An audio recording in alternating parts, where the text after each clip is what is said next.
Les damos un cordial saludo. Bienvenida para cada uno de los seguidores de nuestras redes sociales, nuestras plataformas. Saludo especial también para todas aquellas personas que nos sintonizan y nos siguen a través de este medio. Busco en ti Radio Online. Recuerda que donde estás no es el final.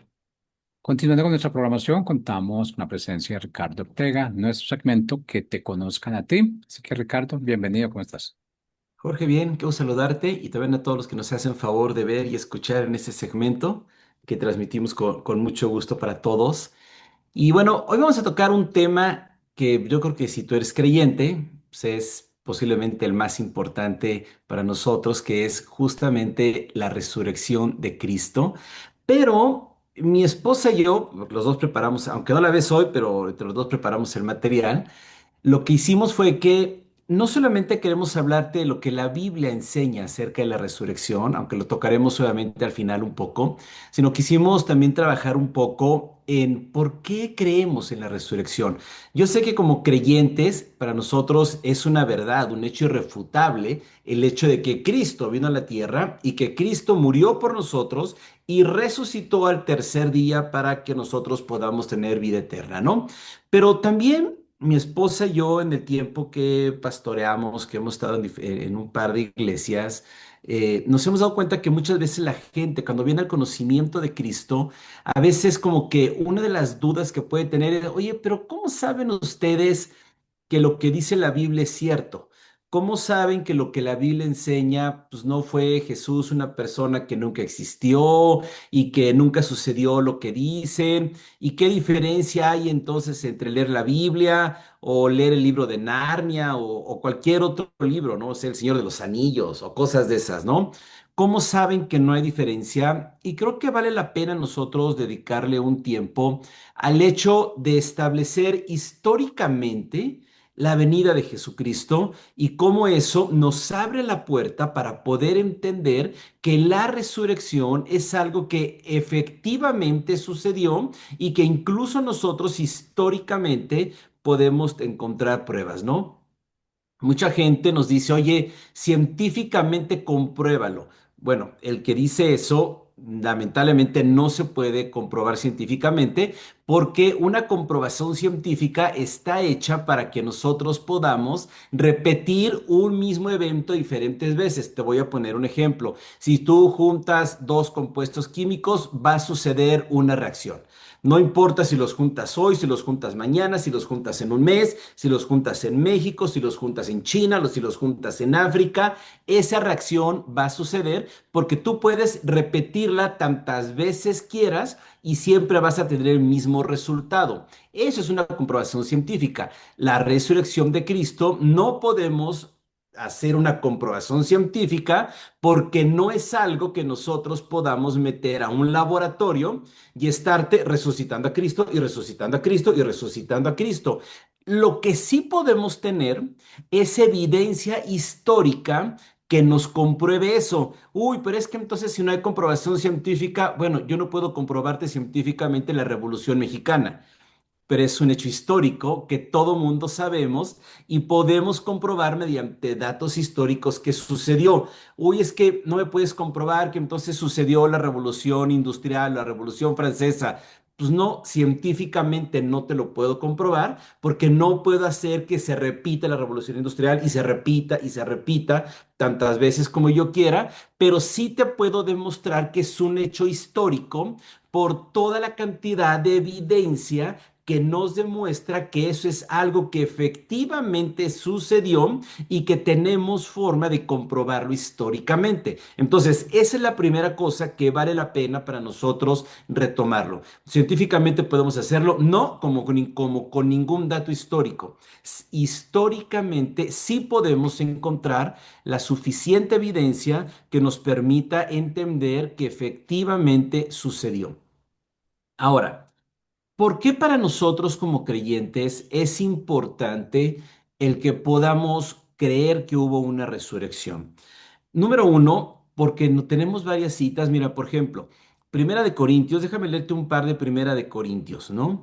Y dice, si Cristo no, de hecho, valdría la pena que leyeras todo el capítulo 15 de Primera de Corintios, porque la verdad es que es un muy buen extracto que nos habla acerca de la resurrección de Cristo. Y ahorita vamos a ver la importancia de que lo encontremos en Primera de Corintios. Vamos a llegar al final de esta charla a ese punto, ¿no? Pero quiero arrancar con esto donde dice, y si Cristo no ha resucitado, vana es nuestra predicación y vana también la fe de ustedes. Y luego el versículo 19 dice, si hemos esperado en Cristo para esta vida solamente, somos de todos los hombres los más dignos de lástima. Y eso es muy importante porque lo que nos dice es que nuestra fe a final del día tiene un pilar que la soporta y ese pilar que soporta nuestra fe y nuestra esperanza es justamente la resurrección de Cristo. Por eso es tan importante para nosotros el poder creer con toda certeza que la resurrección de Cristo sucedió.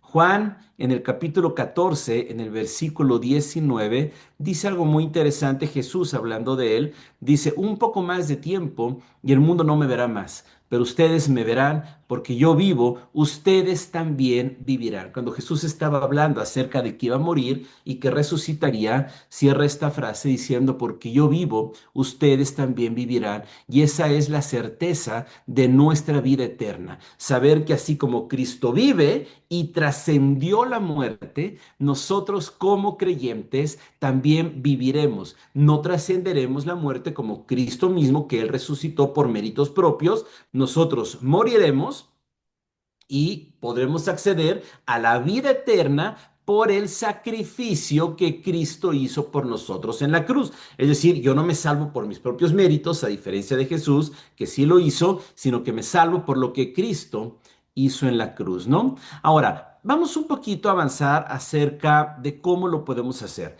Tú y yo podemos hablar acerca de lo que sucedió en la Biblia, lo que la Biblia nos enseña, desde varias fuentes. La primera de ella, obviamente, es la de la Biblia, ¿no? En Primera de Corintios, capítulo 15, de los versículos 4 perdón, de los versículos 3 al 5, te lo leo.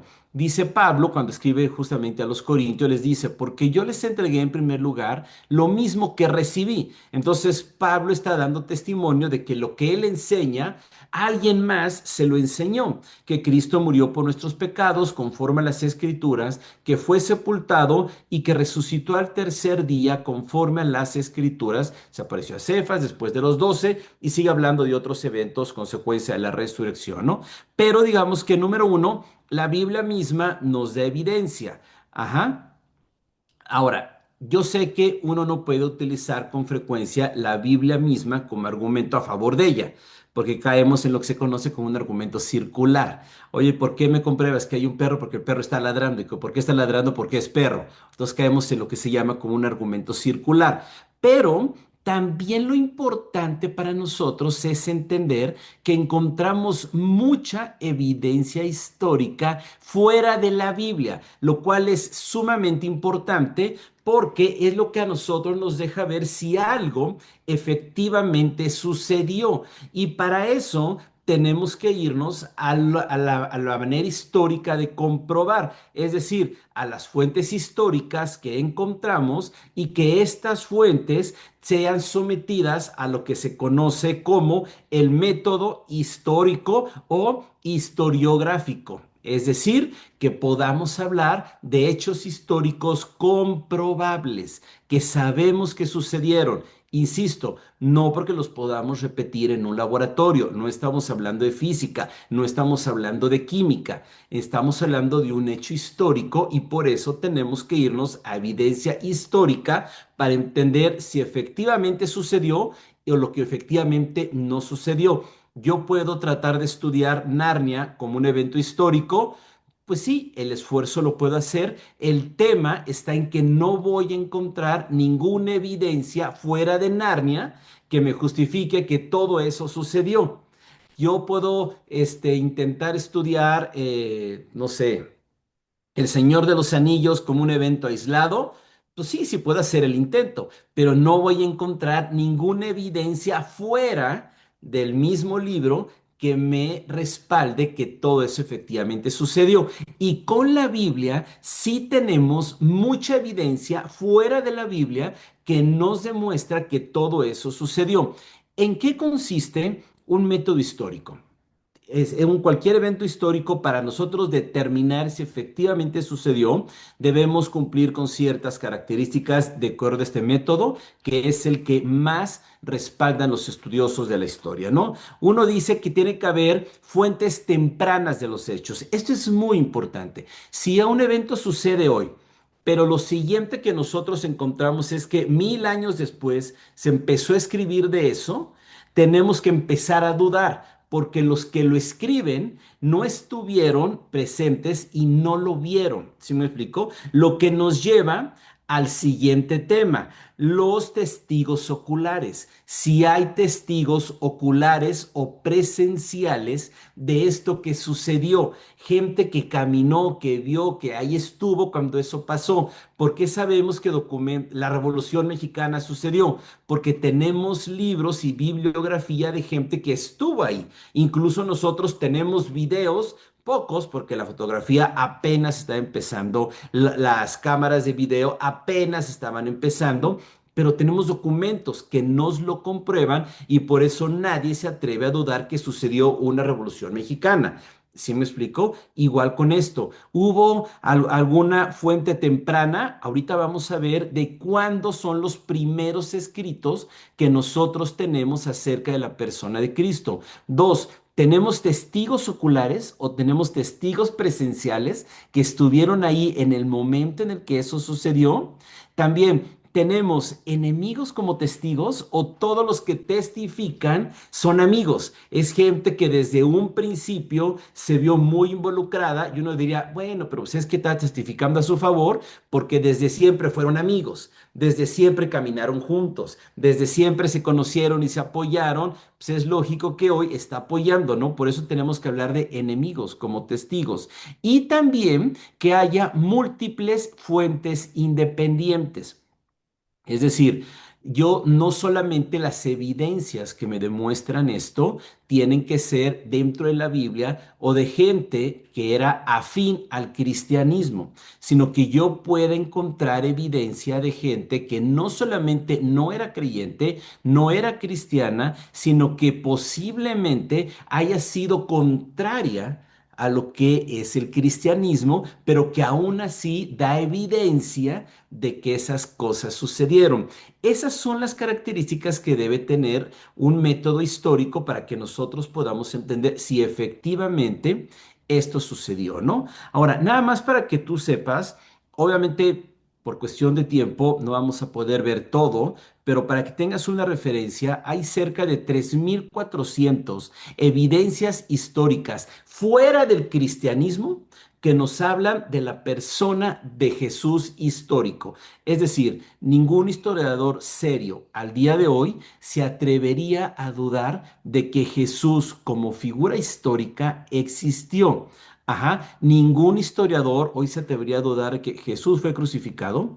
¿Por qué? Porque los testigos lo confirman, porque también podemos ver cómo muchas personas de ese mismo tiempo lo logran testificar sin ser cristianos, insisto, y muchos de ellos son incluso contrarios al cristianismo, ¿no? Una de las primeras características que te puse es que tiene que haber fuentes tempranas de los hechos. Cuando hablamos de un hecho histórico, fuentes tempranas no necesariamente habla de los siguientes 3 meses, porque es muy complicado hoy datar con meses de diferencia algo que sucedió hace 2000 años, pero sí podemos saber el año en el que se escribe, ¿no? Las fuentes no cristianas, fíjate, es muy interesante que nosotros tenemos al día de hoy para demostrar esto. Es, por ejemplo, en el año 98, para que tú tengas más o menos una referencia, Jesús, pensando en que murió en el año 33, aunque hay forma, digamos que hoy es más probable que haya sido antes, que haya sido en realidad crucificado por ahí del año 30, no es el 33, pero toma del año 33 como referencia, que es la que históricamente más ubicamos todos. En el año 98, es decir, solamente 60 y tantos años después, ya Tácito, que es un historiador que no solamente no es creyente, sino que es afín a Nerón, escribe en el año 98 ya que cómo eran perseguidos los cristianos y dice que se llamaban cristianos porque ellos eran seguidores del hombre que se llamaba Jesús y que había sido el judío que ellos, en el que ellos creían como Señor. Entonces ya desde el año 98 vemos una evidencia fuera del cristianismo de la existencia de Jesús. Gallo, uno de los principales historiadores que nosotros conocemos en los primeros 100 años, es decir, en el siglo I, que era el biógrafo oficial de los Césares, pero también el guardia de los libros de historia de Claudio, él ya habla de cómo Claudio expulsa a los creyentes o a los cristianos de Roma. Y además es muy interesante porque esta expulsión de los cristianos de Roma, también Pablo habla de ella en el libro de los Hechos de los Apóstoles. Entonces vemos como un documento histórico, no solamente que no es afín a los cristianos, sino que es contra los cristianos, habla del mismo evento que del que habla el libro de los Hechos de los Apóstoles. El Talmud judío, que se escribió alrededor del año 135, insisto, en estas es muy complicado decir, en el año 133 a la mitad, los historiadores nos hablan de aproximadamente el año 135, pero hoy sabemos que nuestros historiadores tienen muchos elementos para ser muy precisos en sus cálculos de la historia. Nos habla de la muerte de Jesús en una cruz. Es decir, en el año 135 ya era un hecho en el que el Talmud ya hablaba de un Jesús, de un Yeshua, para ellos se llama Yeshua, de un Yeshua que murió en la cruz. Flavio Josefo, también en el año 90, ya menciona a Juan el Bautista, menciona a Santiago, el hermano de Jesús, menciona a Jesús y menciona muchos otros personajes que nosotros conocemos en la Biblia, pero los más o los más conocidos para nosotros son esos tres, ¿no? Pero ya estamos hablando de un historiador judío que no era creyente y que no era afín a los cristianos, ya escribe de esas tres personas que aparecen en la Biblia. En el año 115, Luciano de Somosata habla de Jesús y de los cristianos en su época. Es decir, él reconoce que en el año 115 había cristianos y que esos cristianos ya adoraban a Jesús como Dios. Entonces sabemos que en el año 115 ya se adoraba a Jesús como Dios, no como un maestro, no como un sabio, no como alguien muy bueno, sino ya se le adoraba como Dios. Serapio, que era un filósofo asirio que tampoco era afín a los creyentes, en el año 76 habla de Jesús, hablando de él como de Jesús como un rey sabio y que fue muerto injustamente. Insisto, y no era cristiano. Y en el año 76 ya se daba testimonio de que había muerto injustamente. Julio Africano, seguramente un africano, habla del terremoto y cómo se oscureció la tierra. Y esto lo escribió en el año 52. Y si tú ya leíste Mateo, sabes que cuando Jesús estaba en la cruz y cuando muere, la tierra se oscurece y sucede un terremoto del año 33, más o menos. Significa que él escribió esto 20 años después, ¿sí? Y Plinio el joven, que es un historiador que es muy famoso, no por lo que escribía de los creyentes, sino porque es el romano que documentó la erupción del volcán Vesubio, que es un hecho histórico también, que todo el mundo reconocemos. Escribió mucho acerca de los cristianos de su época. Él escribió esto alrededor del año 100 más o menos. Habla de los cristianos y que estos cristianos ya le cantaban a Cristo como Dios. Incluso habla de un credo, no como nosotros lo conocemos hoy, el credo que tú y yo conocemos, nació del año 370, 75, en esos años, y él habla de un credo muy temprano, pero como ya esos creyentes ya tenían una declaración de fe en la persona de Jesús. Ahora, ¿esto por qué es importante? Porque estamos hablando de escritos muy tempranos, como vimos en una de las características que tenía que tener documentos fechados tempranamente en la época y vemos cómo todos ellos dan testimonio de Jesús que estuvo aquí y cómo ya había creyentes que creían en él como Dios y lo adoraban como Dios en los primeros años después de haber sucedido esto. Y te estoy mencionando ahorita nada más de algunos de ellos, porque insisto, tenemos más de 3.400 documentos no cristianos que confirman la existencia de Jesús. Es decir, hoy ningún historiador serio, ningún historiador que tome su trabajo en serio, pudiera dudar de que Jesús vino a esta tierra, creció y murió. Ningún historiador puede dudar de esas tres cosas, ¿vale? Ahora, hay algo que también es muy importante. Hay cerca de 12 fuentes que escriben la muerte de Jesús en la cruz. Y todos estos son autores no creyentes. Y además sí también tenemos los testigos presenciales, que en el caso de nosotros serían los discípulos que estuvieron con Jesús. Y el centurión que también, cuando después de que Jesús muere y ve todo eso, dice, wow, este verdaderamente era el Hijo de Dios, después de ver todo lo que sucedió, ¿no? Entonces vemos cómo la persona de Jesucristo es un hecho histórico que efectivamente sucedió. Y ahora, también algo muy interesante, hablando de estos testigos, que yo es para mí como creyente, es posiblemente lo que más peso le puede dar. Para que tú tengas más o menos una idea, el Nuevo Testamento se escribe entre el año 60 y 90, más o menos. Es donde se empieza a escribir. Lo primero que se escribe son las cartas de Pablo. Pablo muere a los pocos años, muere por ahí del año 70, una cosa así. Y después se empiezan a escribir los evangelios hasta lo último que se escribe, que es el Apocalipsis, poco antes del año 100. Es decir, se escribe en un periodo realmente corto, en un periodo como de 40 años más o menos, ¿no? Pero los primeros cristianos empiezan a morir alrededor del año 64. Entre el año 64 y 66 se da la famosa persecución de parte de Nerón a los cristianos. Ahora, estamos hablando de que en el año 64 era la primera generación todavía de estos creyentes. Y la pregunta que yo me hago es, si esto fuera una fantasía, si esto fuera una leyenda, ¿tú dejarías que te mataran torturado, devorado por las fieras, por defender una historia, por defender un cuento, por defender una leyenda? Yo creo que nadie en ese inter hubiera muerto de la forma tan salvaje y tan brutal que moría, porque estos son de los que morían en el famoso Coliseo, pero antes de eso ya los cazaban y los mataban y los colgaban en un palo, los llenaban de aceite y eran las antorchas que usaba en ocasiones Nerón para alumbrar de noche. La antorcha era un cristiano quemándose, ya lo habían matado, lo llenaban de aceite y lo colgaban, ¿no? A veces no lo mataban, lo colgaban, lo llenaban de aceite y lo prendían, ¿no? Entonces, si tú fueras un judío o un gentil de ese tiempo, ¿te dejarías matar de esa manera por algo que a ti no te consta?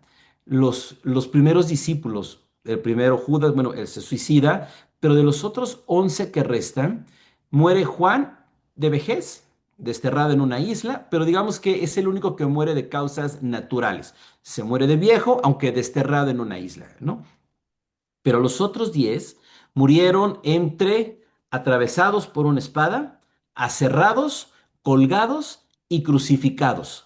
Estamos hablando de estos testigos presenciales tanto de la vida de Jesús como de su resurrección. Entonces, si para ellos no fuera una certeza porque lo vieron regresar de la muerte, caminaron con él, comieron con él, lo tocaron, lo escucharon, ellos no se hubieran dejado matar como se dejaron matar para defender algo que ellos sabían que era una mentira. Yo estoy absolutamente seguro de eso. Y eso a mí me comprueba solamente una cosa. Uno, históricamente podemos comprobar que Jesús es una persona que existió, que caminó entre nosotros, pero también podemos tener la certeza de que Jesús regresó de los muertos y lo que hicieron estos primeros creyentes nos lo demuestran. Ahora, algo que también históricamente es importante es el libro de los Hechos. Si tú lo lees, arranca justamente cuando Jesús asciende nuevamente al cielo y cómo los primeros creyentes desarrollan lo que nosotros hoy conocemos como la iglesia primitiva, ¿no? Ningún historiador al día de hoy ha podido desmentir ninguno de los hechos históricos que están registrados. Es decir, todos los personajes que ahí se nombran existieron. Los lugares que ahí se mencionan existieron.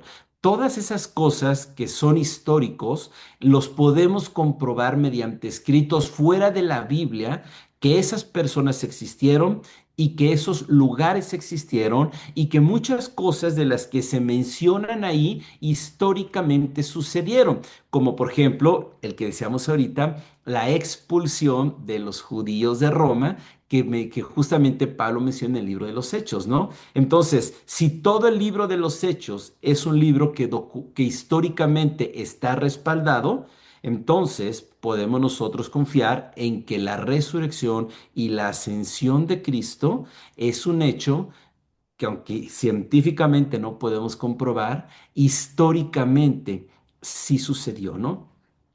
Yo te decía al principio que el hecho de que Pablo, perdón, haya escrito en Primera de Corintios, capítulo 15, lo que te decía, porque yo les entregué en primer lugar lo mismo que recibí. De hecho, te lo leo completo. La primera carta de Pablo a los Corintios, que se escribe alrededor del año 55, es decir, hablamos de entre 20 y 25 años después de que Jesús muere.